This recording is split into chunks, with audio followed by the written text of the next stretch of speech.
So I am a GP. I am 6 sessions salaried in Tiverton, and then I have 2 roles at the university, and I've just taken on a role with DRSS, which is the referrals team. So I'm sort of what you might consider a bit of a portfolio GP. Not by design, but I just sort of have fallen into that. I always wanted education to be part of what I did, and then once you start getting involved in that, it's very easy to progress it, and you suddenly find yourself dedicating more and more time outside of general practice to the other interests. The roles I have at the university, which is what I'm here to talk about. So I work for the PDG. Did anybody go to Exeter Uni? No. Lots of shakes head. So Exeter University is essentially a small group style course. So very few lectures, very few of your old style learning. They run out of PDL, PDG, small group anatomy, small group clinical skills. So they rotate through, 6 or 7 of your colleagues for each sort of subset subjects. So there's a lot of different aspects of the university to be involved in. The bit I'm involved in is the professional development groups, or PDG, which is very GP, very what we like. So it's the professional reflective practice on what they're learning and what they're seeing on wards. So part of my role is I lead PDG groups, and for the people who are in my PDG groups, I'm their personal tutor. So I imagine most of us had a personal tutor at university. I don't remember having much involvement with mine. It's a bit more of a job now, where you have regular meetings set up and you're very much looking after them in a sense through their time at university, and particularly in the last year, that's been quite a big job. And then so that's one of my roles at university, and the other role is one of the senior tutors within PDG. So I oversee a couple of year groups of the tutors. So it's more of an administrative job. John wanted me just to talk about from how I ended up doing what I'm doing. So my background is same as everyone else's. I went to medical school, and then I did F1 and F2, and then I did GP training. I did little bits and pieces in between. The education thing for me started back at medical school. So I did, as I'm sure a lot of people did, I did your peer teaching and clinical skills, or whatever your university offered, or you just sort of help out the years below, and you get a little pat on the back and things like that, and you get to experience teaching in a sense. And then in F1 and F2, I took a little bit further and did a bit of medical student involvement, setting up courses for them, setting up the medical student teaching program. At Bournemouth, this was, and Claire helped me, and we did this. Claire was at Poole, so we did this cross thing between Bournemouth and Poole, which was very interesting. And then into GP training is when I decided, right, well, I know I'm going to be a GP. I know I don't want to be a full-time GP. So I'm going to now start focusing on trying to make this a viable option for me. The things I did during my GP training were essentially each rotation I went on, if there was an opportunity to be involved in the teaching in some way, or to just stick my finger in some way, I did. And it just gives you a bit of experience of the different ways of doing it, but also it's a little tick box for something on your CV. You help set up a departmental teaching session, teaching program, whatever. Nobody's going to check up on it if you say you set up a psychiatric teaching sessions for the SHOs. Brilliant, looks great. Looks like you know what you're doing. And I did in my ST2 a PG cert in education. So I did that as sort of a distance approach through Bristol University. I was very lucky. Torbay funded me for that. Whether the extra offer the same thing, there's usually money hidden somewhere in the hospital, and you've just got to find it. And it's about approaching people who might know where that's coming from, and just saying, I want to do this, I think it's going to be beneficial for the hospital, and framing it in a way, and they go, okay, brilliant. And so in Torbay, they would fund you to do this education program. So I did. So I did the PG Cert in Bristol in my ST2, which if you are interested in education as to want to make it part of your career, I think I would recommend doing it. You don't have to do it in GP training, but have it in the mind to do it at some point. Two reasons really is, A, it basically gives you the confidence to be like, it's not as hard as, well, I don't even know if you think it is hard, but it's not as hard as perhaps you might think it is. It is a relatively straightforward process. The skills of facilitation, the skills of teaching, and the different teaching methods.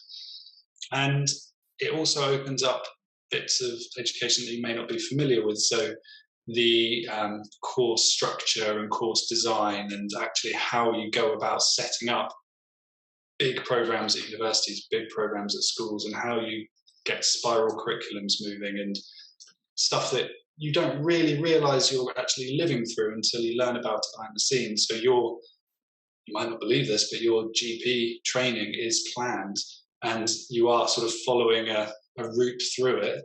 And until you sort of look behind the magician's cloth and see, people are actually doing this work behind the scenes, and it's quite a lot of work. And it is, if you're interested in it, that then gives you the tools to go back to your life in GP and think, well, I could be the future John Williams behind the scenes at the ST3 teaching, or whatever. And you realise actually it's not as hard as he makes it look.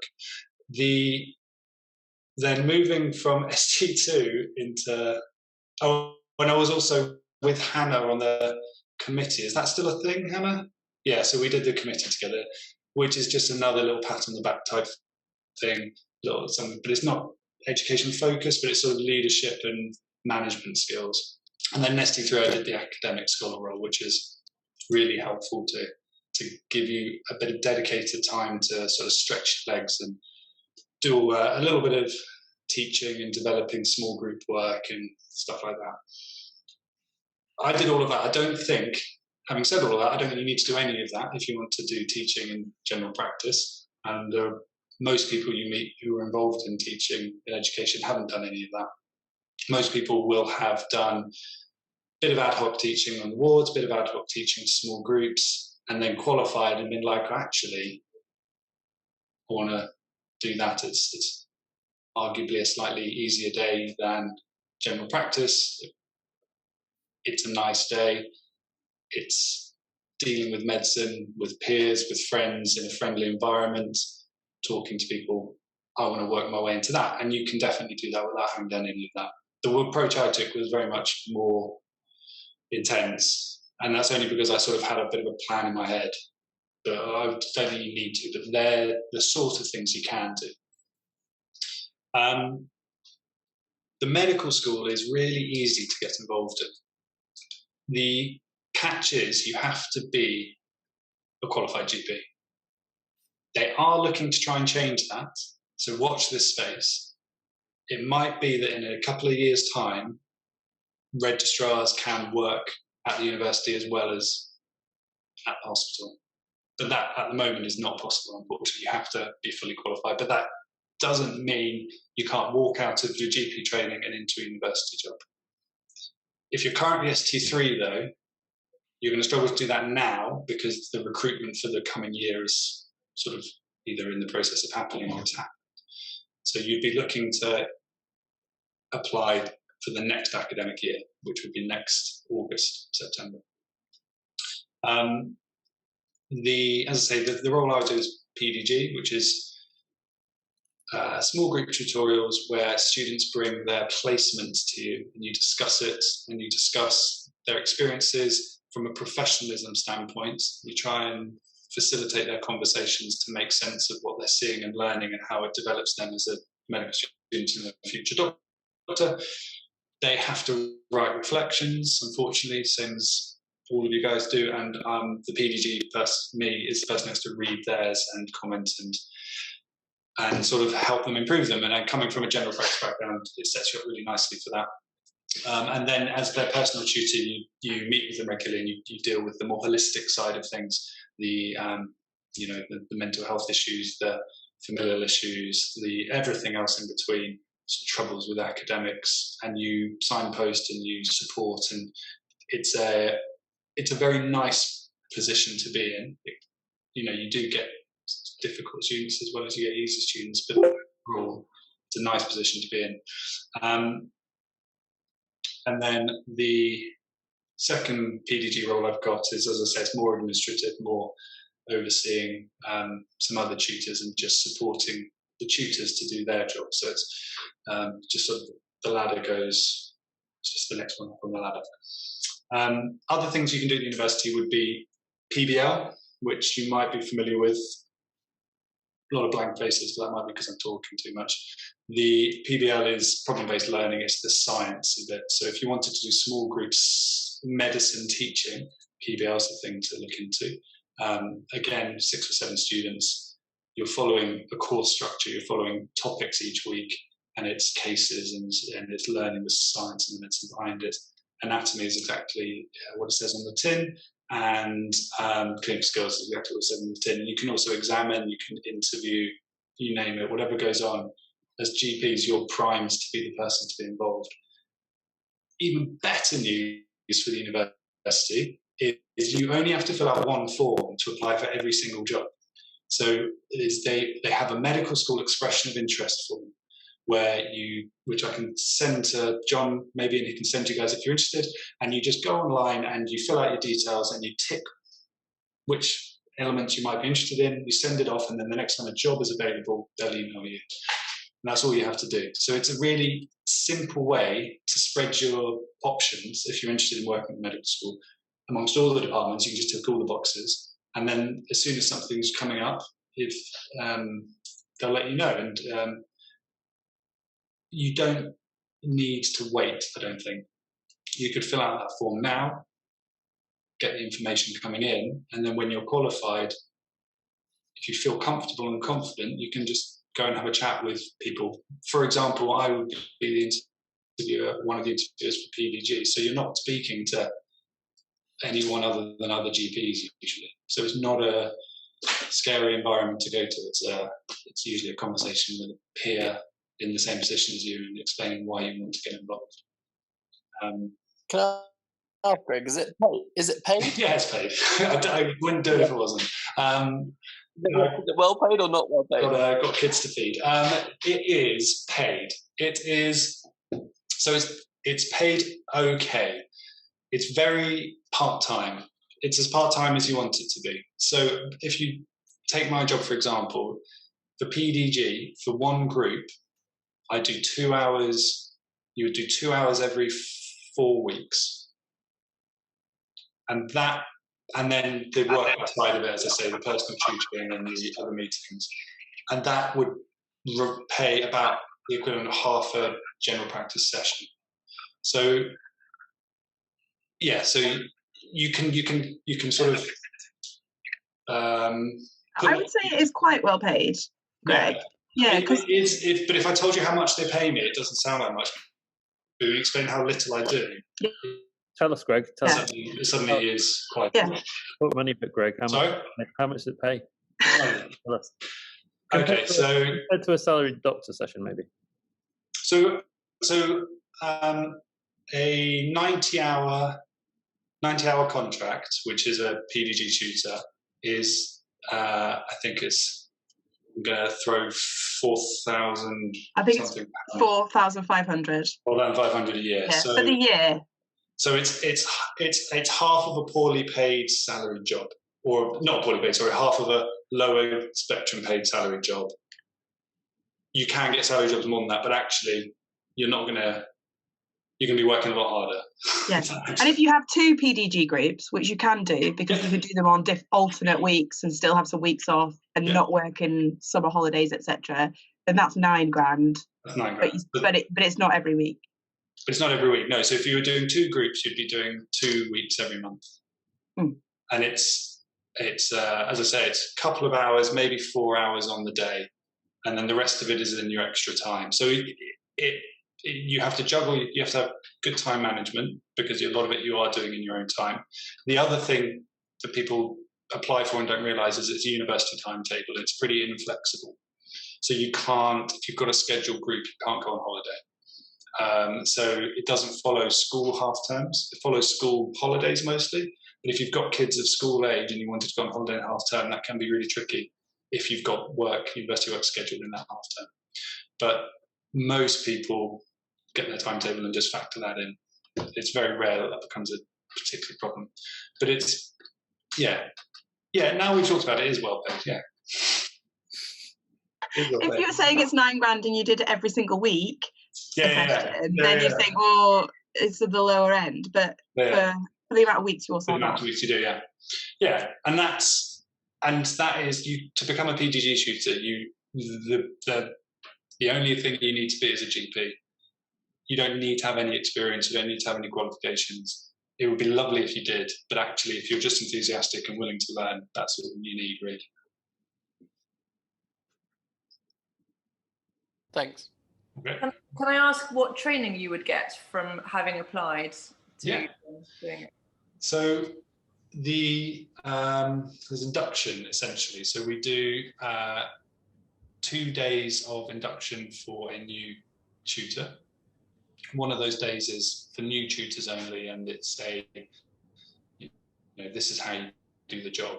Then the second day is with all the tutors, where you're updating them on what's new or what, and just generally reminding them.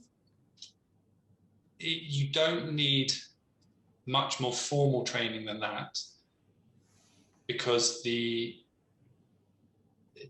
majority of the work, majority of the skills have to be picked up while you're doing it. The small group facilitation is the only real skill you need, and that is difficult to teach. They give you the theory in the induction day, but actually until you're doing it, you just sort of work out what works for you and what doesn't work for you, because the way I facilitate would be different to the way you facilitate. That's not a problem, but there's techniques I wouldn't use that you would use, for example. So they give you those tools, and then you go away and figure out what works for you. And the students are more than willing to tell you when it's not working, so it's fine. But you remember being in your first, second, third, fourth year of university, and you had the person turning up to teach a small group. If they were even vaguely interested, it was a good day. It was the people that turned up and clearly didn't care that you were like, oh, this is going to be a waste of time. So as long as you turn up and you want to engage, you're going to have a good time.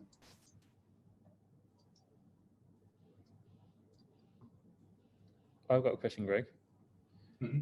Do you have a student card? Like an NUS card? Yeah, and do you get any kind of discount if, say, you wanted to do a PGCE or something? Yeah. If you're an employee of the university, do you get that cheaper? Yeah, so I don't have an NUS card. I don't know if I could have one. I haven't even asked. If I want to use the university facilities, I can get a reduced membership as a staff. And if I want to do something to further my job at the university, so if I wanted to take my PGCE forward to do a master's, or if I wanted to do a PGCE, my understanding is, I haven't looked informally, but they will fund nearly all of it for you, if not all of it, depending on what you're asking of them. But a PGCE, I think you get fully funded if you're working for them regularly. So this is worth people bearing in mind, because a PGCE is kind of $3.5 grand. A master's is about 10 grand, and so actually, if you're doing like one day or 1.5 day a month, but you get that free, then that is massive added benefit. Yeah, and it would, inarguably, it would help you massively with your job.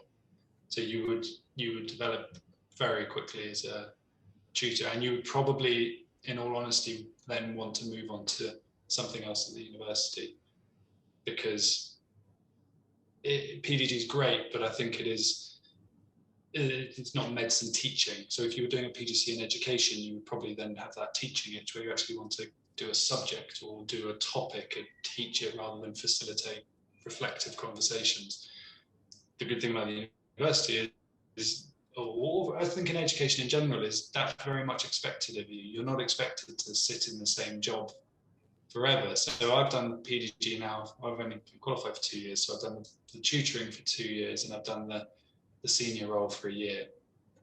And I think if I then did another year of it and said, I'm thinking I'm going to go and do some PPL, or I think I'm going to go and do something else, nobody would think anything other than, okay, that makes sense, because actually there's so many options in education. You just want to experience as much as you can before you tie yourself down to, this is the bit I want to be involved in full time.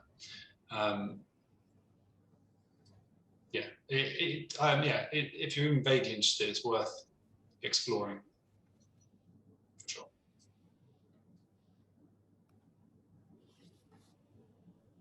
Are you allowed in the student union? Technically I am, yeah. You're not meant to fraternise with the students though, I'm afraid, John. But there's a good coffee shop in St Luke's, which I can recommend. I don't know, actually I don't know, because they do gigs at the student union. I haven't looked into whether they do discounts on those. Tell you what, if I find out, I'll let you know. All these perks. All the perks. I know. It's worth it. Didn't realise it. You can take Billy John's into all the perks. You can take me to see Stormzy or whoever at the student union, Greg. Stormzy is not booking the Exeter Students' Union, I'm sorry. I'll take you to see Newton Faulkner next time he comes. I saw Dizzy Rascal there actually back in the day, just FYI. Did you? Back in his day or back in your day? Well, a bit of both really, I suppose. Same day.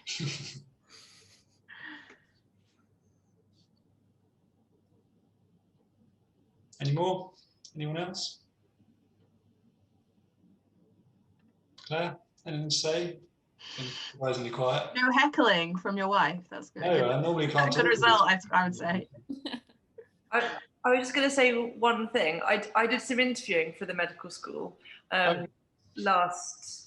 this year, but they didn't pay me. But no, they don't pay. I fell for that as well. They don't pay you to interview. So I've done that once and not done it again. It's really, it is interesting. It is a long day though. And then you don't get paid for it, and it's a bit like, oh. So that's why when I turned up, most of the other people were sort of locally volunteers. There are other odd bits and bobs on that stuff you can do there as well, because I didn't end up doing it because Maeve was poorly, but have you for just like a day doing OSCE examining and things like that as well, which is kind of a nice way of dipping in and out of things, and you are paid for it, but it's, you know, yes. And you can lead SSUs, so special study units, which you can pick up ones they've already got, or you can design your own, and that's a really common thing for GPs to do. I think a few GPs do it here. And it's pretty low commitment in terms of your time, but it gets you involved with teaching and students, and gives you that experience that you know, if you are an 8-session GP or even a 6-session GP, and you don't want to commit much more time, an SSU would be very good, because it's, I think, 3 or 4 sessions a year, but gives you that sort of education experience, which, you know, when it comes to appraisal and comes to developing yourself as a GP, it's brilliant, because you can't avoid teaching with medical students all the time in practices as well as registrars. And if you're not teaching and you're not being useful, actually, it's a real missed opportunity. If you have a student sitting in with you and you don't offer them anything, it's a waste of both of your time. So if you've got even a little bit to give them, a little bit of knowledge as to where they might be in their learning, I think you can give them a much better experience. What would be an example of SSU topic? So Helen spoke to you guys, Helen Stevens, didn't she? So she does an SSU here about genetics. So she has a background in medical genetics.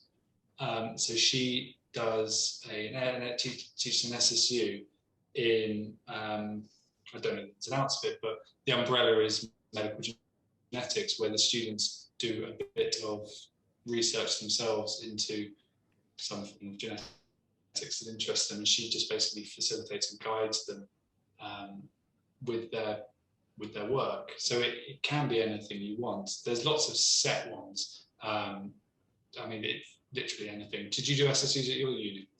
I think so. So I can remember doing one on pulmonary hypertension and one on hypnosis, for example. So they're like polar opposites. The hypnosis one was great. The pulmonary hypertension was awful. But that's it can be like that. It can just be anything. Doesn't Doug do one on dive medicine?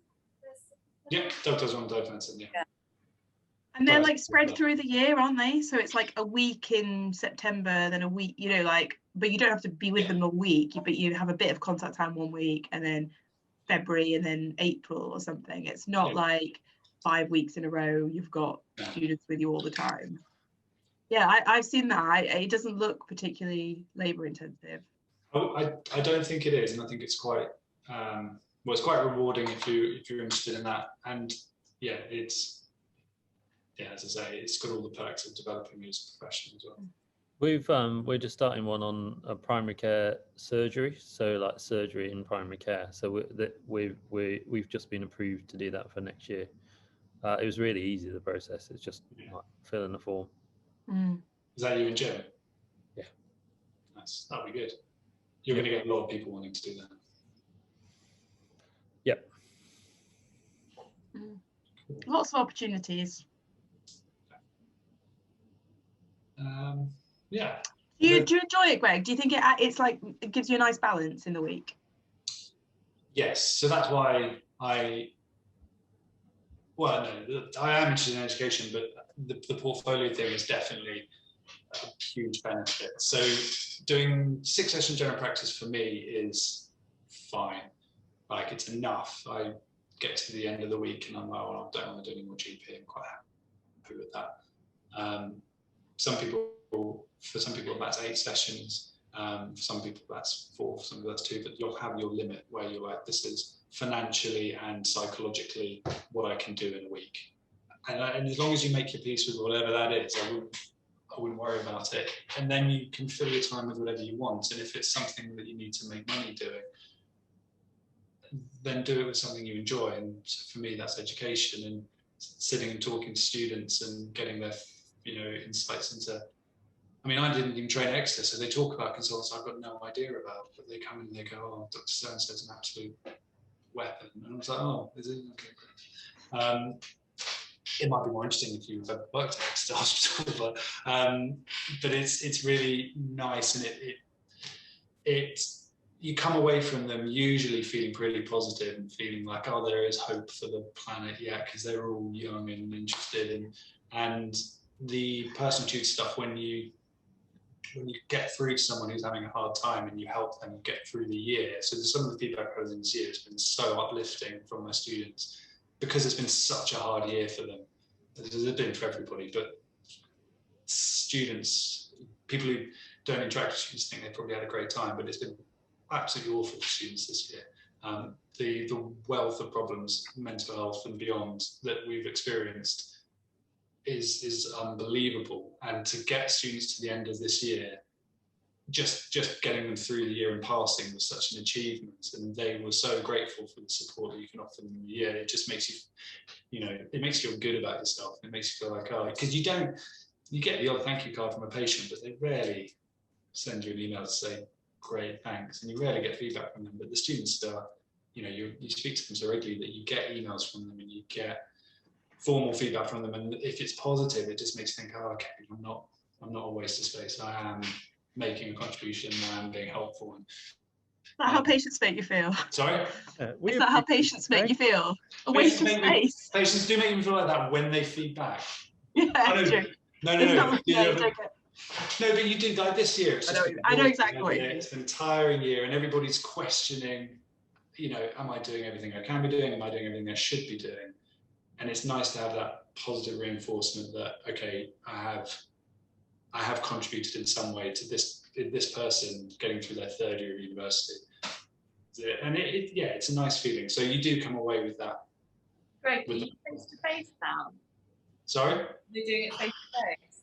Not yet. So it's timetabling. If you work for the university, it's always timetabling. So we could have been doing face-to-face this term, but timetabling. So it's not been face-to-face this term. The plan is to go face-to-face starting next year because of timetabling.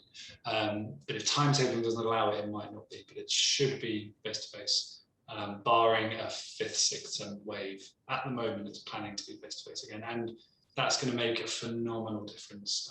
It's been really tricky balancing some things digitally, as I'm sure you guys will be very, very aware of. But in terms of offering people emotional support, it's quite hard remotely. So doing it in person is going to be very good. So that's the plan anyway. But timetabling might change it. We'll see.